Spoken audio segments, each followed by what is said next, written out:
നമ്മൾ തയ്യാറാക്കാൻ പോകുന്നത് ബീഫിൻ്റെ ബ്രെയിനാണ്. നമ്മൾ ഇതിന് മുമ്പ് പ്രാവശ്യം ചെയ്തിട്ടുണ്ട്. അപ്പോൾ ഇത് ക്ലീൻ ചെയ്ത് ഞാൻ എടുത്ത് വെച്ചിരിക്കുന്നതാണ്. അതിനായിട്ട് ഞാനൊരു പാൻ വെച്ചിട്ടുണ്ട്. പാൻ ചൂടായിട്ടുണ്ട്. അതിലേക്ക് ഇഞ്ചി വെളുത്തുള്ളി ഇട്ട് കൊടുക്കുകയാണ്. ചെറുതായിട്ട് അരിഞ്ഞ ഇഞ്ചി വെളുത്തുള്ളി ഇട്ട് കൊടുക്കണം.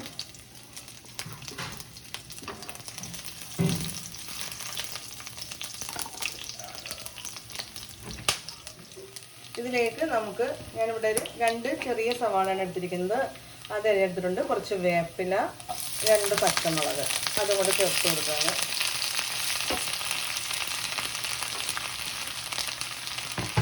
ഇതിലേക്ക് ആവശ്യമായിട്ട് നമുക്ക് കുറച്ച് ഉപ്പും കൂടെ ആഡ് ചെയ്യാം.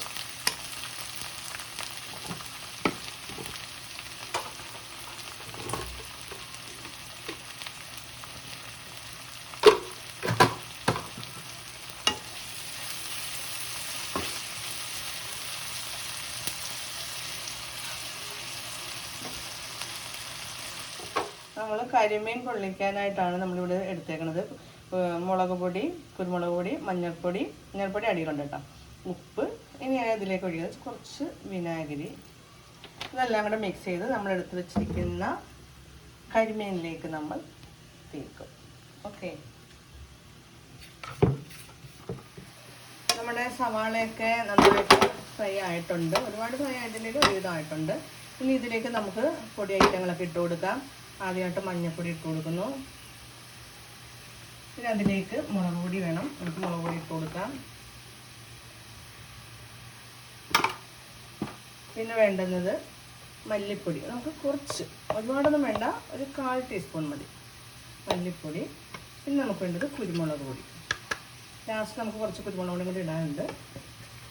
പിന്നെ ഞാൻ എടുത്തിരിക്കുന്നത് പെരുംജീരകം, ഒരു നുള്ളു പെരുംജീരകം ഇട്ട് കൊടുക്കുന്നു. ഇത് നന്നായിട്ട് അതിൻ്റെ പച്ചമണം മാറുന്ന വരെ നമുക്കത് വഴറ്റി കൊടുക്കാം.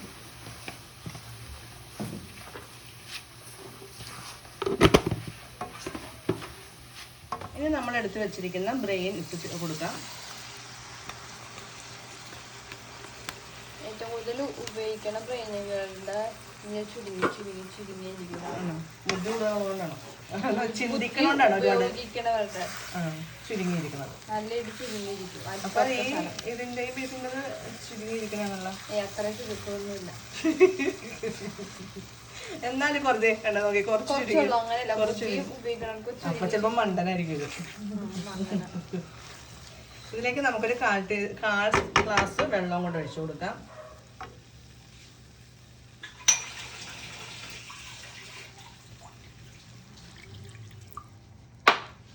ഇനി ഇത് നമുക്ക് മൂടി വെച്ച് വേവിച്ചെടുക്കാം. ഉപ്പൊക്കെ നമുക്ക് ലാസ്റ്റ് നോക്കാം, വേണമെങ്കിൽ പിന്നെ ഇട്ട് കൊടുക്കാം.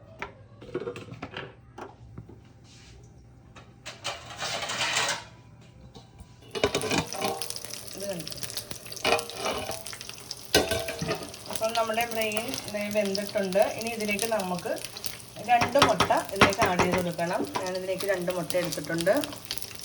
അടിച്ചോ.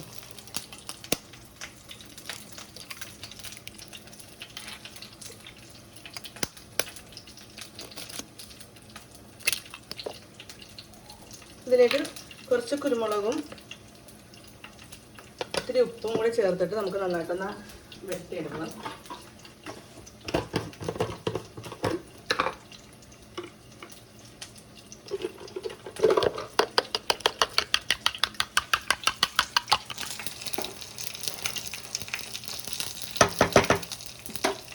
ഇതിലേക്ക് നമുക്ക് ഒഴിച്ചു കൊടുക്കാം.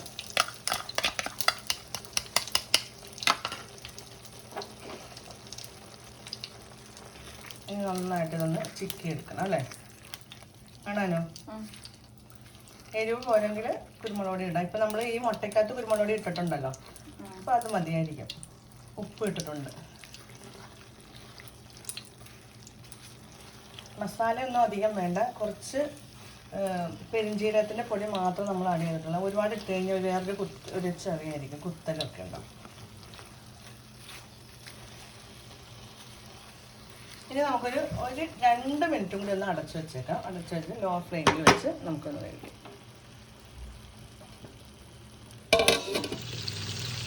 അപ്പോൾ നമ്മുടെ ബ്രെയിൻ ഇവിടെ തയ്യാറായിട്ടുണ്ട്. അവസാനമായിട്ട് നമുക്ക് ഇതിലേക്ക് 1/2 മുറി നാരങ്ങ നീരും കൂടി ഇതിലേക്ക് ഒഴിച്ചു കൊടുക്കാം.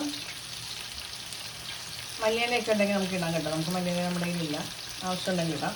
പിന്നെ എരിവ് വേണമെങ്കിൽ നമുക്കതിലേക്ക് കുറച്ച് കുരുമുളക് പൊടികൾ ലാസ്റ്റ് ആഡ് ചെയ്ത് കൊടുക്കാം.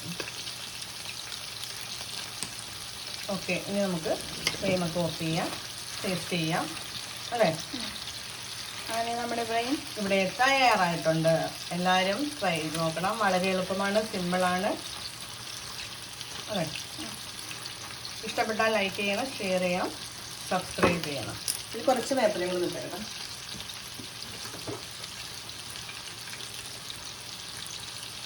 ഓക്കെ, കൂടിപ്പോയാ